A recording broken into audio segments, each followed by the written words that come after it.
is not around. That is the guy who introduced me to Ongondo. Ongondo was living in Meru, and that's where he lived most of the times. I'm the one who invited him to come here to Kasipul. But Ongondo, by all standards, is a great person. He's a man of a few words, but a man who is very correct in everything that he does. When I went to Meru to introduce my party there, I met Ongondo and introduced me to other Meru leaders.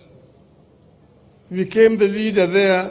Those Meruans told me, don't look at this gentleman as a Luo. He's a Kenyan. And he's the one who can actually help us to unite us. And he united the people there in Meru and built a party branch which became very strong in an area which was fairly hostile. Ongondo likes people and is a man who does not have any grudge with anybody. He actually knew what was going to happen to him. Because when he was celebrating the Pinyeluo earlier this year, we went to a function, and after the function was over, Ongondo came and jumped into my car and told me that there's some people who are following me here. He just came in and squeezed himself into my car and told me there's some people here with bad intentions. I'm not going to tell you now, but I will tell you later on. So these people have been trailing Ongondo for a long time. And there were people who are known. Ongondo knew them. And I hope that the investigation of the police is going to lead to these people so they can be apprehended. Yes, they've already arrested quite a number, but those are basically agents who have been hired. The authors of this crime must be brought to book. Because you see, Ongondo is killed. I get a message, Atuli is the one who called me. Oh, Mheshimiwa, one of your members of parliament has been shot and killed. Which one? The MP for Kasipul. Where? They are around the city mortuary. Some people trailed him and shot him. He's been taken to Nairobi hospital. Within 5 minutes of that call, I was in Nairobi hospital. I found Ongondo there lying. But these people had been trailing him from the morning, even the day before they had been trailing him. And the people who are known, of course, they have been arrested. But those others will have seen that Ongondo is killed, and the following day the social media is full of stories of people who Ongondo was killed. People who has killed this killer.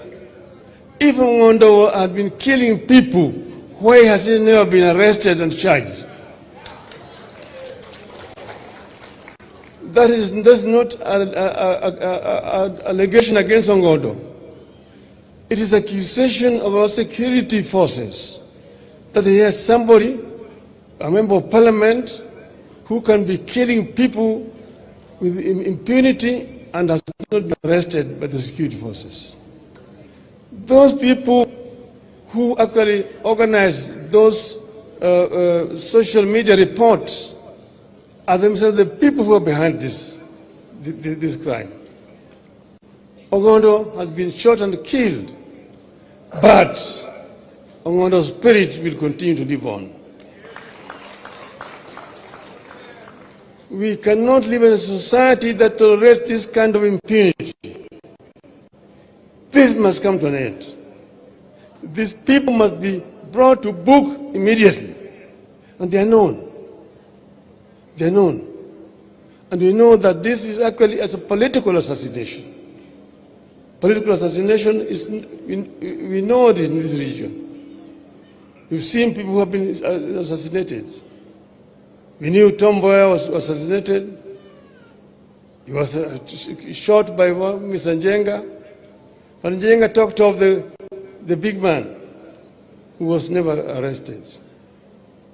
You've seen others, Mumbai was shot in cold blood in front of his family. Nothing happened. We've seen quite a number of these political assassinations. This must become to an end. We must build a tolerant society where people can disagree, but then shake hands at the end of it. Yes, we had a crisis last year. We had a crisis also the year before last. And we were on the streets. But then there's something that Kenya must actually internalize and become a part of our culture. That we can compete very severely. But at the end of it all, people must shake hands and life must continue. Life must continue. That is how democracies are built over the years. Yes, of course, our elections have not been perfect. They're not perfect. We know